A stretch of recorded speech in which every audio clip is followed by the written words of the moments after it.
nuestro planeta es capaz de desatar un caos extremo. Volcanes, terremotos, huracanes e inundaciones pueden provocar una devastación impensable. No hemos visto lo peor que puede mostrarnos la madre naturaleza. Los científicos que se esfuerzan por comprender estos desastres están descubriendo pruebas de que se produjeron otros fenómenos más violentos en el pasado. Esta es una de las mayores erupciones de los últimos 10.000 años. Están desvelando pistas que indican que las peores catástrofes de la historia podrían repetirse. La ira de la Tierra. Inundaciones. Las inundaciones son fenómenos que pueden convertir océanos, ríos y lagos en devastadoras paredes de agua. Como consecuencia de estas fuertes olas, mueren una media de 25.000 personas en todo el mundo cada año. En 2016, tras el huracán Matthew, una tormenta en el sur de la costa de Estados Unidos inundó carreteras y murieron 52 personas. Poco antes, una riada en Maryland y el oeste de Virginia acabó con 28 muertes y dejó a 40.000 personas sin electricidad. Y en 2004, un tsunami mortal azotó el sureste asiático, dejando más de 200.000 muertos y daños valorados en 10.000 millones de dólares. Pero ¿habría producido la madre naturaleza otras riadas mayores y más destructivas en el pasado? Una serie de descubrimientos indica que podría ser así. Los científicos están descubriendo lo que parecen ser marcas de riadas cataclísmicas, que ahondaron en la roca, modificando la propia superficie de la Tierra. Cambiaron por completo el paisaje. Nadie ha vuelto a ver jamás algo de tal magnitud. En todo el mundo hay 3 lugares lejanos entre sí que comparten un inquietante parecido. En Estados Unidos, más de 40.000 kilómetros de cañones secos y extrañas formaciones rocosas. En Islandia, un desfiladero de 90 metros que parece haber surgido en un instante. Y en la costa de Gran Bretaña, una red de misteriosos cañones tallados en el fondo marino podría revelar cómo este canal separó por primera vez lo que ahora es Gran Bretaña de Francia. En lugar de erosionarse de forma gradual, hay pruebas de que enormes riadas barrieron estos paisajes en un abrir y cerrar de ojos geológico. ¿Qué provocó esas inundaciones tan violentas? ¿Podrían repetirse de nuevo?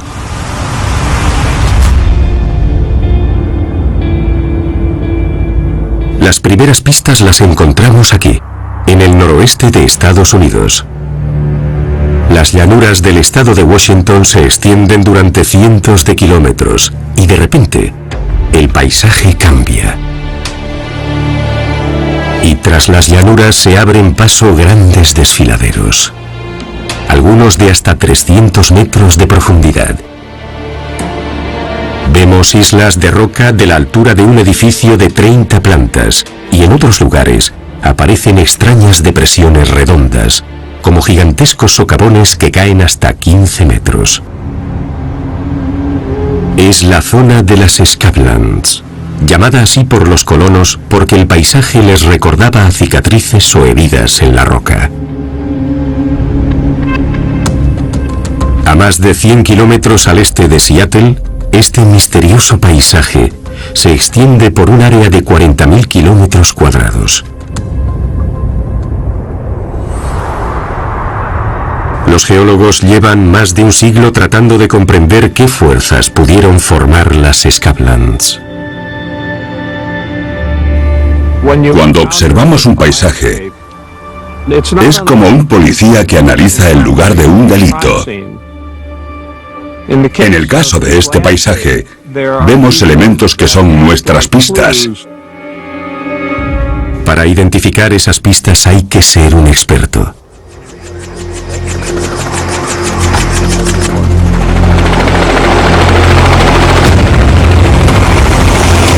Hasta que no subes a las alturas, no te haces una idea de la zona. Esta parte de las Scablands se extiende a unos 60 kilómetros, a una escala enorme. Esta escala llevó a los geólogos a pensar que las Scablands se habrían formado lentamente, durante millones de años, por la erosión de los ríos, el viento o el hielo.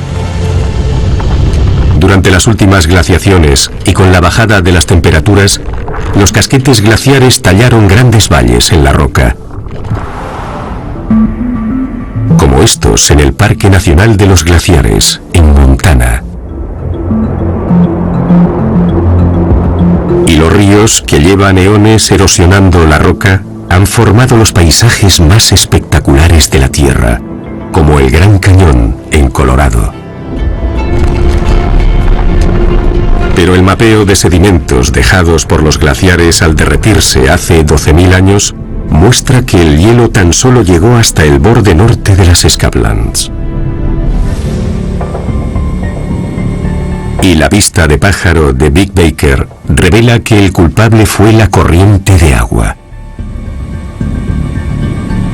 ¿Y la pista? Este cañón curvado. Si lo miramos desde arriba, vemos que tiene forma de herradura, que es lo que se forma en las cataratas. Las cataratas del Niágara y otras grandes cascadas tienen forma de herradura. Por ello, a este cañón se le conoce como las cataratas secas. Esta formación, de 5,5 kilómetros, es 5 veces más extensa que las del Niágara y el doble de alta. Aquellos acantilados tienen una altura de 121 metros. Las cataratas del Niágara llegarían hasta este hueco. Vemos otro del mismo tamaño y otro más grande que se extiende muchos kilómetros al este. Estas son las cataratas más extensas del mundo, con agua o sin ella. Valle abajo, Baker encuentra otra pista que indica que por aquí fluyó una gran cantidad de agua. Se trata de elementos que parecen dolinas o depresiones situadas en el fondo de ríos turbulentos. Pero en este caso son de gran tamaño.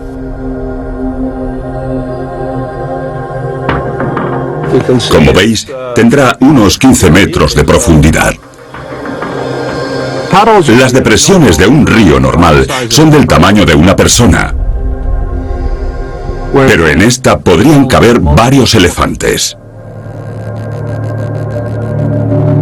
Las pruebas indican que por aquí fluiría una gran cantidad de agua. Pero hoy no queda nada. Hoy en día los ríos más caudalosos de la región son el Snake y el Columbia. Pero Baker cree que ninguno tuvo nada que ver con estos elementos. El Columbia se encuentra a 48 kilómetros al norte y no es lo suficientemente grande para formar esto. El río Snake es demasiado pequeño para formar depresiones o cascadas de este tamaño. Para que tal cantidad de agua se mueva tan rápido, debe ocurrir algo de una increíble magnitud. Entonces, ¿de dónde procedía tanta agua? Los científicos buscan nuevas pistas que indiquen cómo se formaron las Scablands del noroeste de Estados Unidos, pero a 5.500 kilómetros, en Islandia. Esta isla, situada al borde del Círculo Polar Ártico, es una tierra de fuego y de hielo.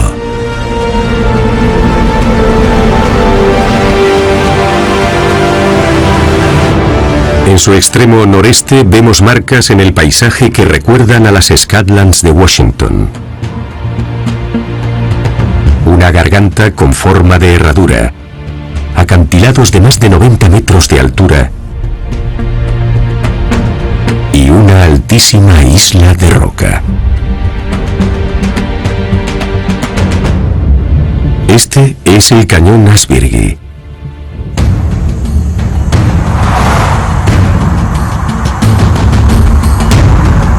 Al igual que los científicos de las Scablands, el geomorfólogo Mikael Attal pretende explicar cómo se formó.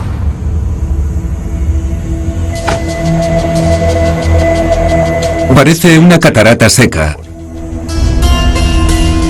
Es como si hubiera habido una gran catarata, pero ya no está. Este cañón con forma de herradura guarda tal similitud con las cataratas secas de las Scablands que Attal cree que pudieron formarse de la misma forma. Y las rocas le ofrecen pistas que indican cuánto tardó en formarse. Emplea una técnica llamada datación por exposición de la superficie.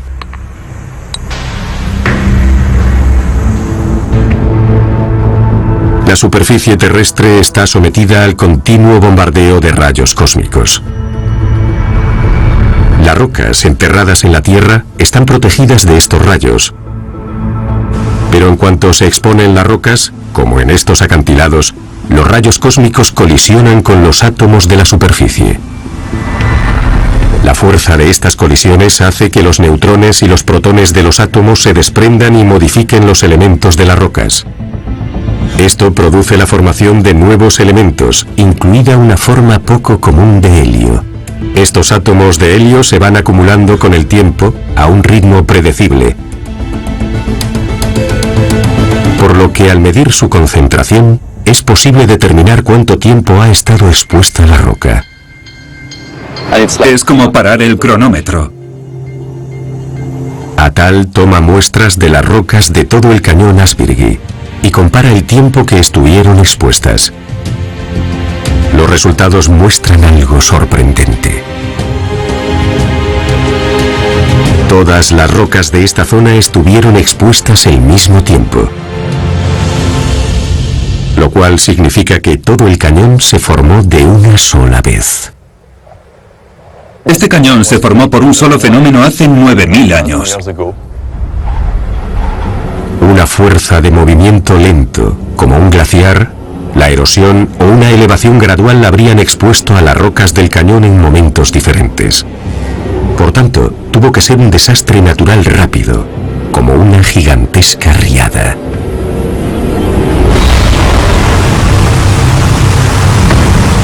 Una inundación de una magnitud que jamás hayamos visto en la historia de la humanidad.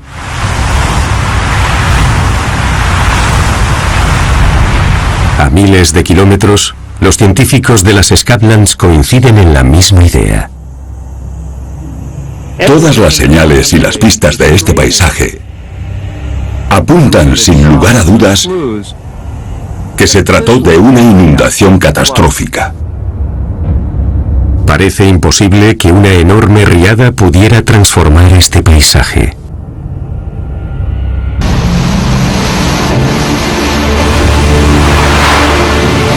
Las inundaciones más devastadoras, como el huracán Katrina en 2005 o el tsunami japonés en 2011, nos dejaron unos recuerdos muy dolorosos.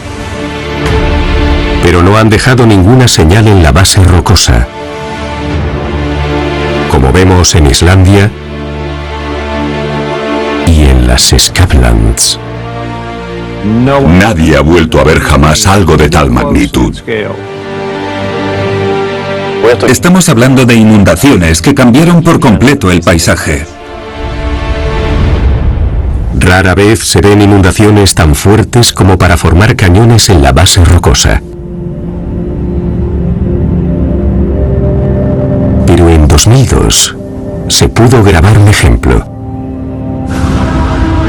El 4 de julio, tras una fuerte tormenta que azotó el centro de Texas, el pantano de Canyon Lake se desbordó y sobrepasó la presa. En su apogeo fluía suficiente agua como para llenar una piscina olímpica cada 2 segundos. Y cuando bajó el nivel del agua, apareció una nueva depresión cavada en la roca, con una profundidad de 7 metros y una longitud de más de 2 kilómetros. Esto demostraba que las riadas pueden transformar todo un paisaje en cuestión de días, con cierta cantidad de agua a cierta velocidad.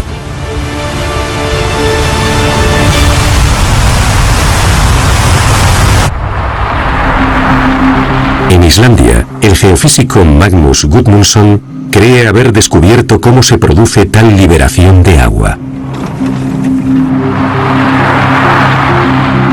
Se ha desplazado a 160 kilómetros al sur de Ásbyrgi al casquete glaciar Vatnajökull, el más grande de Europa, similar a los glaciares de la última edad de hielo hace 9000 años.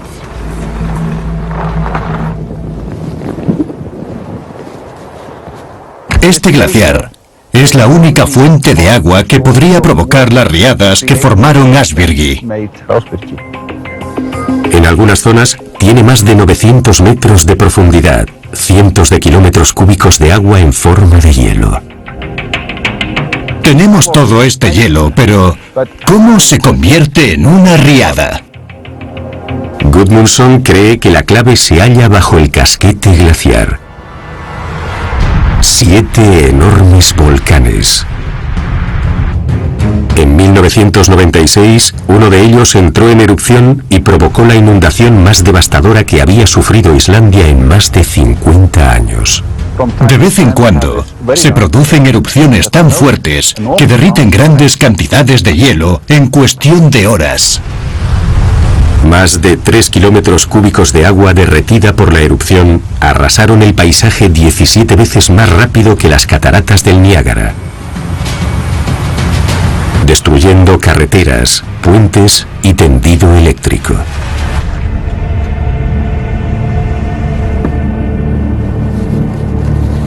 Hoy, Gudmundsson está analizando el volcán.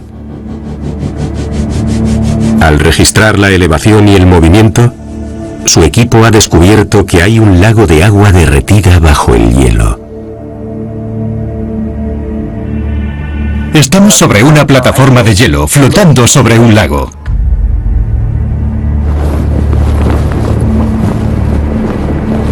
Gudmundsson está convencido de que hace 9000 años, una gran erupción bajo el casquete glaciar provocó una impresionante riada, con la fuerza suficiente para formar el cañón Ásbyrgi.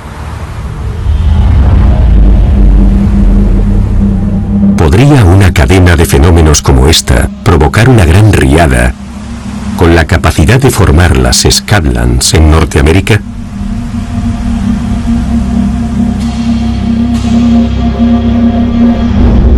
A 160 kilómetros al oeste de las Scablands encontramos muchos volcanes activos, entre ellos el monte St. Helens, parcialmente cubierto de hielo.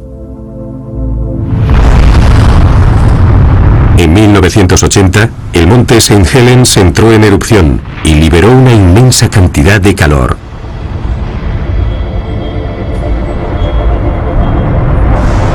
Derritiendo el hielo de alrededor del cráter y provocando devastadoras riadas.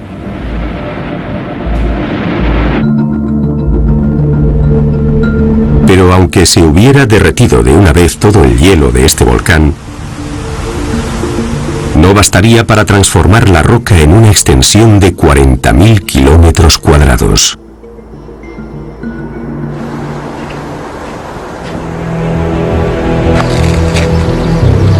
¿Y si ocurrió en el pasado? Para descubrir si el hielo del pasado fue el culpable, Vic Baker necesita averiguar cuándo se formó el paisaje. Toma muestras de las rocas de las Scablands y descubre que la mayoría estuvieron expuestas con una diferencia de unos pocos miles de años. Desde un punto de vista geológico, es como un instante, y destaca un momento en concreto. Muchas de las fechas se mueven en un rango de hace unos 16.000 años. Aunque los casquetes cubrían gran parte de Norteamérica hace 16.000 años, los geólogos consideran que el hielo no llegó hasta los volcanes del estado de Washington. Para Parece que las pistas desaparecen ahí. Hasta que un sorprendente descubrimiento lo cambió todo. Más de 300 kilómetros al este de las Scablands, en Missoula, Montana, el geólogo Larry Smith se dirige hacia las montañas en busca de pruebas del origen de la Gran Riada. Desde ahí arriba se ven una serie de líneas horizontales a 300 metros sobre la parte baja del valle. Parece como si las olas que golpeaban con fuerza contra la roca se hubieran marcado en la colina. Sin ninguna duda, estas líneas delimitaban el agua y nos demuestran que estos valles del oeste de Montana, ahora secos, estuvieron bañados por una enorme masa de agua. Al analizar estas antiguas líneas de agua a lo largo de cientos de kilómetros, los geólogos han calculado que estos valles estuvieron en su día bañados por una masa de agua más extensa que la del lago Ontario. Cuando había un lago a poco más de 1 kilómetro de aquí, justo delante tendríamos la orilla o la línea de agua, que se extendería hasta el otro extremo del valle, con unos 300 metros de agua sobre lo que hoy es la ciudad de Missoula. Los geólogos lo llaman el lago glaciar Missoula.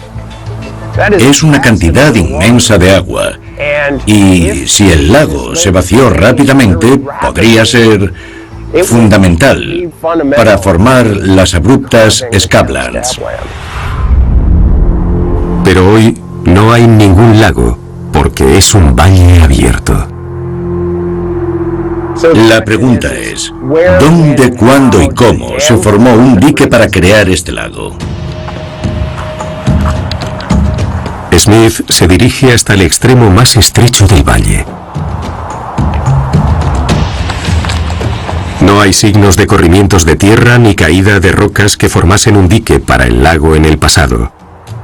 Pero en la roca desnuda hay unas marcas reveladoras. Vemos unos arañazos en la roca. Geológicamente, es imposible alisar la roca y arañarla sin hielo glaciar. A medida que el glaciar se mueve, las rocas incrustadas en él arañan la base rocosa como si fueran una lija. Estos arañazos demuestran que durante la última edad de hielo, un glaciar se desplazaba por este valle. Al localizar dónde están las rocas arañadas, los geólogos han descubierto que el valle del río Clark Fork estaba bloqueado por un cinturón de hielo de 37 kilómetros de ancho y 800 metros de profundidad. Larry Smith cree que este dique de hielo formó el lago Missoula. Bloqueado el drenaje del río Clark Fork, el agua no tenía a dónde ir, por lo que se acumuló en forma de lago tras este gran glaciar del valle. Todas las pruebas apuntan a una gran masa de agua bloqueada por un enorme dique de hielo.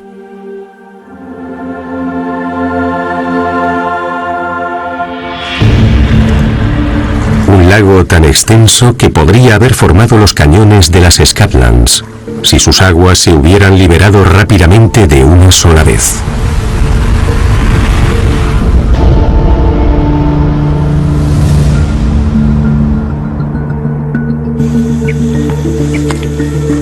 La idea de que aquí hubiera habido un lago que se vaciara de forma repentina también explicaría otro de los elementos sorprendentes del valle: las enormes ondas. Estas crestas de las montañas son ondas que dejaría el agua al fluir desde donde nos encontramos hasta una gran distancia. Este tipo de ondas las produce el agua en movimiento, como las mareas que suben y bajan en la playa. Cuanto más rápido se mueva el agua, más grandes y más separadas serán esas ondas. Aquí son enormes y están separadas cientos de metros y miden casi 10 metros de altura. Estas ondas son tan altas que el agua del lago que las formó debería de haber pasado por el valle a unos 130 kilómetros por hora. Es una prueba de que el lago Missoula se desbordó de repente, provocando una enorme riada. Es decir, el casquete glaciar de 37 kilómetros de anchura que hacía de dique se habría venido abajo.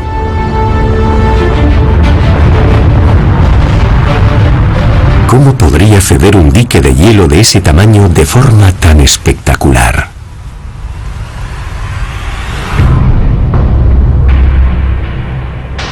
Las fechas de exposición de las rocas de las Escavlands muestran que la riada tuvo lugar mucho antes de la última glaciación. Esto descarta que se derritiera de forma gradual por un calentamiento. Pero puede que encontremos una pista en los fallos de los diques modernos. Será mejor que se quiten de ahí.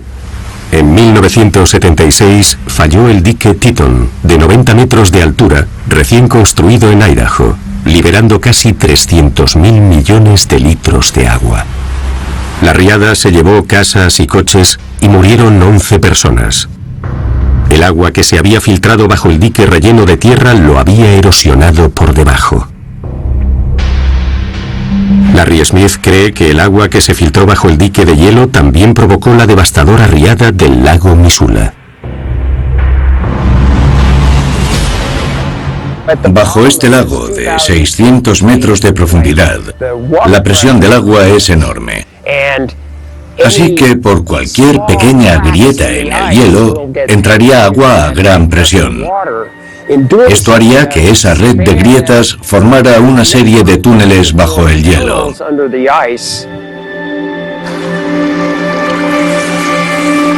El agua del lago comenzaría a filtrarse por estos túneles cada vez a mayor velocidad, hasta que todo el dique de hielo terminara cayendo de repente.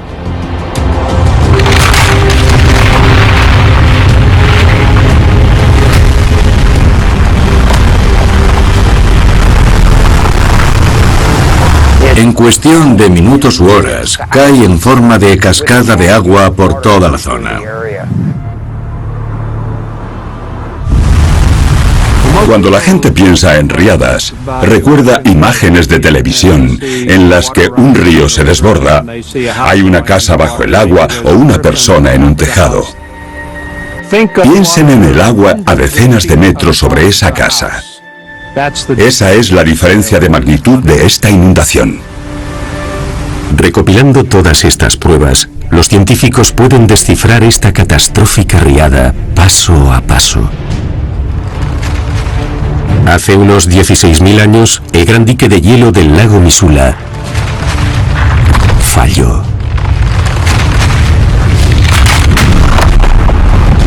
Liberando de repente 2.500 kilómetros cúbicos de agua.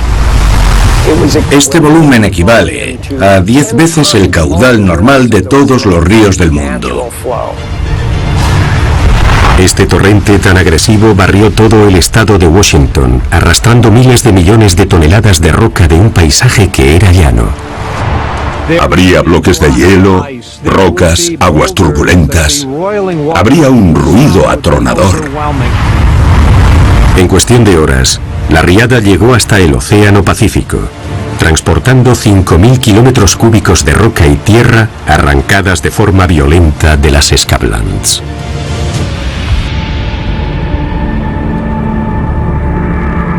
Es asombroso pensar que este cambio en el paisaje se produjo en cuestión de días o semanas.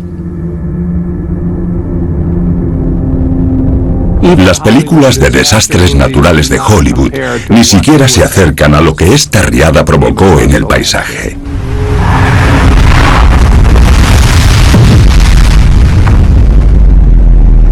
El trabajo hecho por los geólogos durante décadas muestra que el paisaje erosionado y abrupto del noroeste de Estados Unidos, además del de Islandia, conserva las huellas de unas riadas enormes.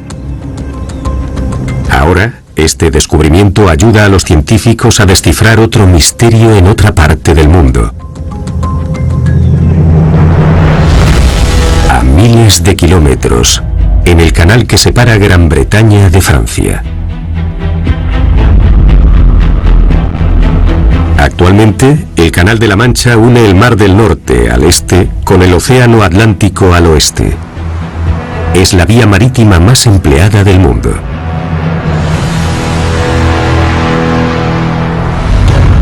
Y a más de 100 metros sobre ella, en el sur de Inglaterra, se encuentran los acantilados blancos de Dover.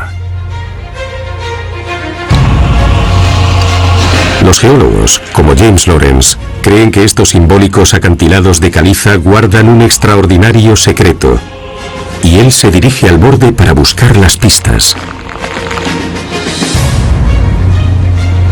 Ya que estos acantilados son prácticamente idénticos a los del otro lado del canal, en la costa norte de Francia. La gente no es consciente de que si nos fuéramos a Francia encontraríamos unos acantilados de caliza similares. Esta caliza se formó hace cientos de millones de años, cuando esto estaba cubierto por un mar tropical. En este antiguo mar abundaban los organismos microscópicos. Al morir, los esqueletos, ricos en calcio, cayeron al fondo del mar. Con el tiempo, se acumularon formando gruesas capas que, comprimidas, originaron piedra caliza, rica en calcio. Nos encontramos exactamente con las mismas rocas que se depositaron en el mismo entorno a este lado del canal y en Francia, al otro lado del canal.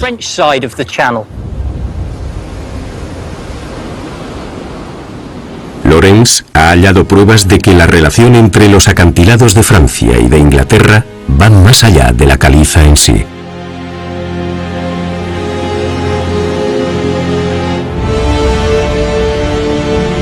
Incrustadas en la caliza blanca vemos una serie de vetas horizontales de una roca oscura llamada sílex.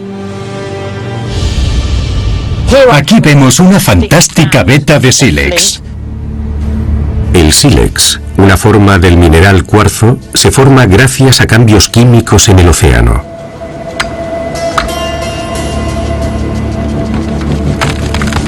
Pero estos cambios se producen de forma esporádica, dando como resultado estas vetas oscuras. Estas vetas de sílex se extienden por toda la caliza. Esta veta de sílex se extiende por todo el acantilado. Hay decenas de vetas horizontales. Cada una con una profundidad diferente en la caliza. En conjunto, estas vetas paralelas de sílex oscuro conforman una huella geológica singular en el acantilado blanco. Lo curioso es que esta misma huella geológica es visible en el otro lado del canal.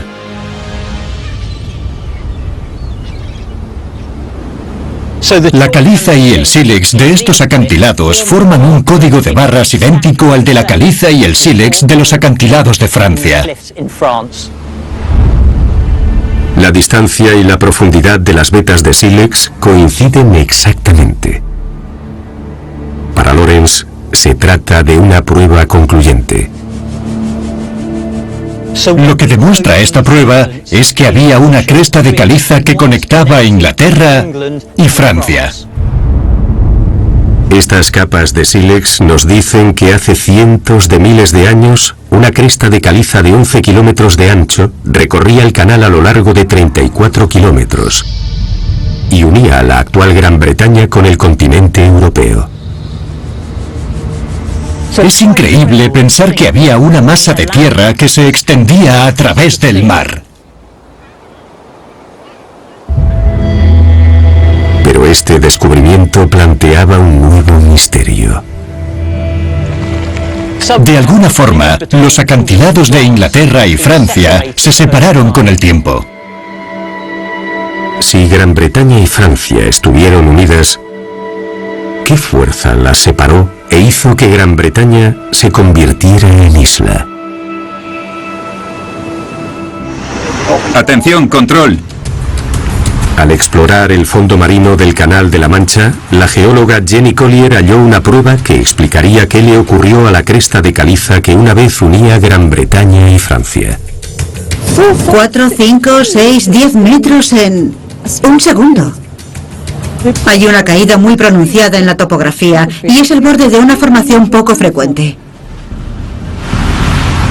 Collier emplea un sonar para medir la profundidad del canal y se sorprendió al descubrir lo que parece ser un cañón muy profundo en la sólida base rocosa.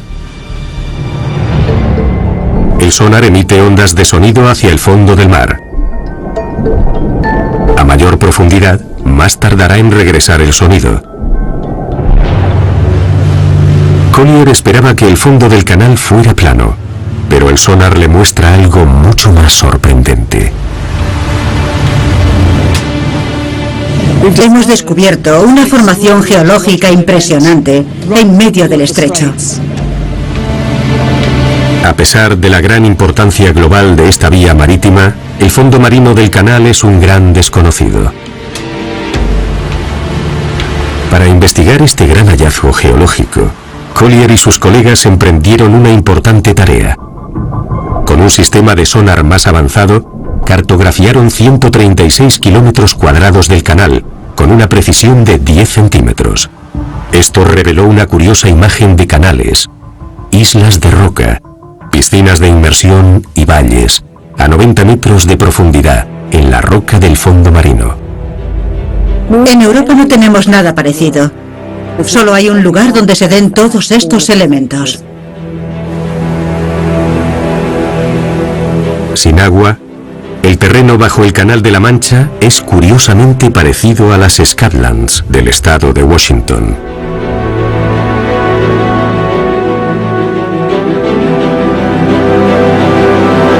Parece que este paisaje bajo el mar también pudo haber sido el resultado de una enorme inundación. La única manera de que se formen estas islas en la base rocosa es por una violenta corriente de agua. Esto indica que es un terreno formado por otra riada descomunal. Lo que revelaron las Scatlands es que la formación de estos elementos en la sólida roca implica que hubiera una gran masa de agua contenida que se liberara de forma cataclísmica de una sola vez.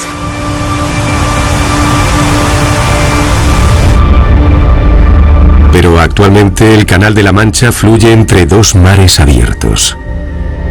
Parece imposible que tal volumen de agua se pudiera haber acumulado jamás.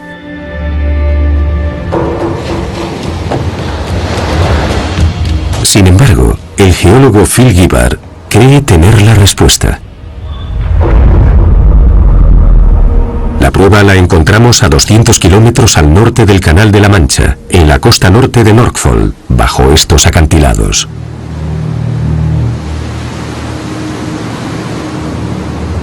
Aquí tenemos un depósito glaciar de hace unos 450.000 años. En todo el norte de Europa encontramos depósitos profundos y con vetas como este, por los enormes casquetes glaciares sobre la roca.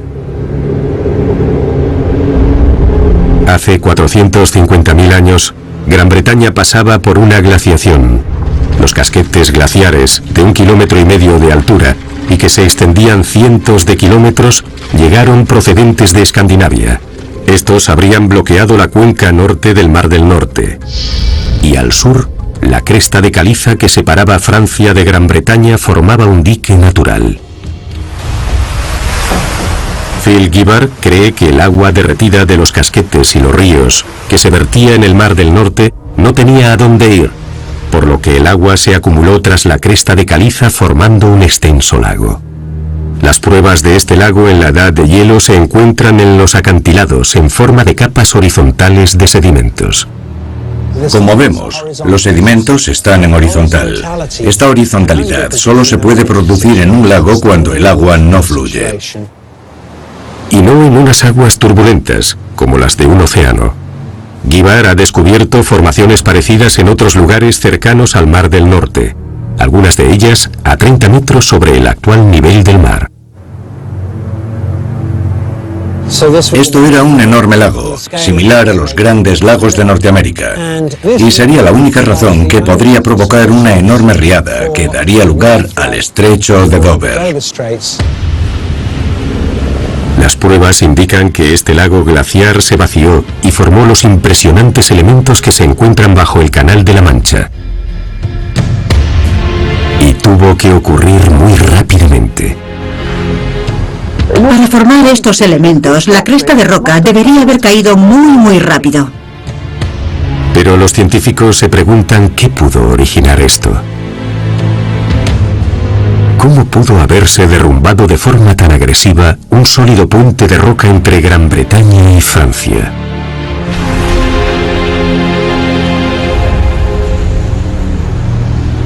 La respuesta la encontraremos al observar cómo reacciona la caliza ante el agua. Puesto que el lago glaciar estaba en contacto con una cresta de caliza, esta roca se habría saturado y se habría vuelto mucho más frágil y fácil de derrumbarse. Cuando el agua penetra la caliza y la satura, esta puede perder la mitad de su fuerza, por lo que es más probable que se derrumbe. Uno de los problemas de que la caliza sea tan frágil es que se producen derrumbes de los acantilados como el que tenemos detrás. Todos los años, miles de toneladas de caliza caen al canal, penetradas por la lluvia y las olas, erosionando la costa en gran medida.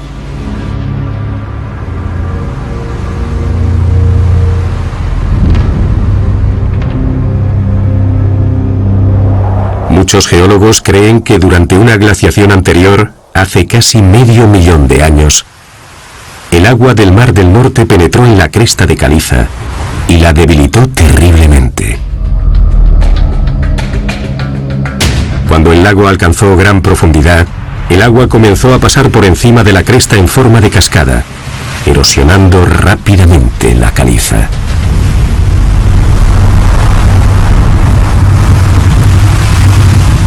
Al principio habría una corriente de agua por encima de la cresta de la roca. Se habría derrumbado violentamente, habría arrastrado grandes cantidades de roca y habría fluido mucha más agua. Según la forma de los elementos que mostraba el sonar, Jenny estima que la riada alcanzó una velocidad de 1000 millones de litros por segundo, lo cual equivale a 6 veces el caudal del río Amazonas.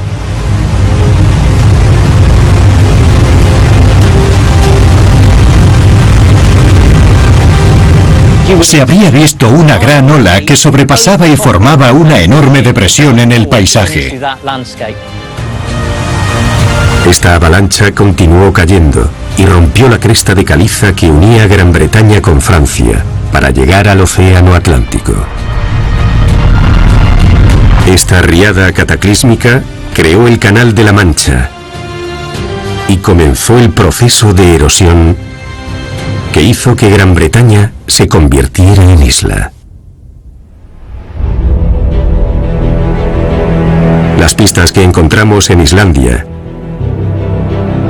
en el Canal de la Mancha y en las abruptas Scatlands del estado de Washington muestran que las riadas más grandes y devastadoras que jamás hayamos podido ver arrasaron con el paisaje y configuraron la superficie de la Tierra. Estas enormes riadas configuraron por completo el paisaje en cuestión de días o semanas. Pero la pregunta es, ¿podría volver a producirse una riada de esta magnitud?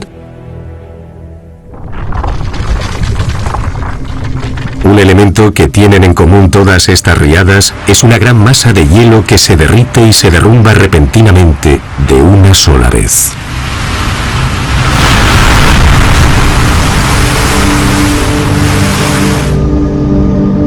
En Islandia, un volcán bajo el casquete glaciar podría provocar una enorme riada en cualquier momento.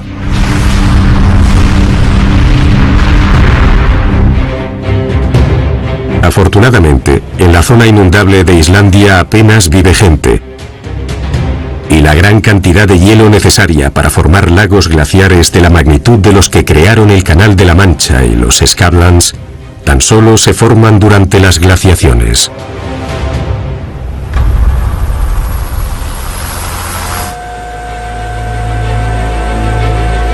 Pero existe una zona de la Tierra donde las masas de hielo en proceso de derretirse suponen un gran riesgo de riada para millones de personas. Las montañas cubiertas por hielo y nieve. Siempre que haya un glaciar, hay mucha agua. Si hay glaciares en una montaña, es muy probable que se forme un lago glaciar. Y estos lagos glaciares son muy inestables y podrían desbordarse de forma catastrófica. Hoy en día no pueden producirse desbordamientos como el del lago Missoula, que tenía 600 metros de profundidad. Pero tenemos lagos glaciares de 30 metros de profundidad que pueden provocar riadas muy peligrosas y espectaculares. Aunque las riadas de hoy en día son más pequeñas que las del pasado, continúan arrasando vidas y lugares habitados. Pero las fuertes riadas asesinas del pasado transformaron la superficie del planeta y cambiaron el aspecto de los continentes. Estas marcas son un cruel recuerdo del poder destructor de unas inundaciones catastróficas.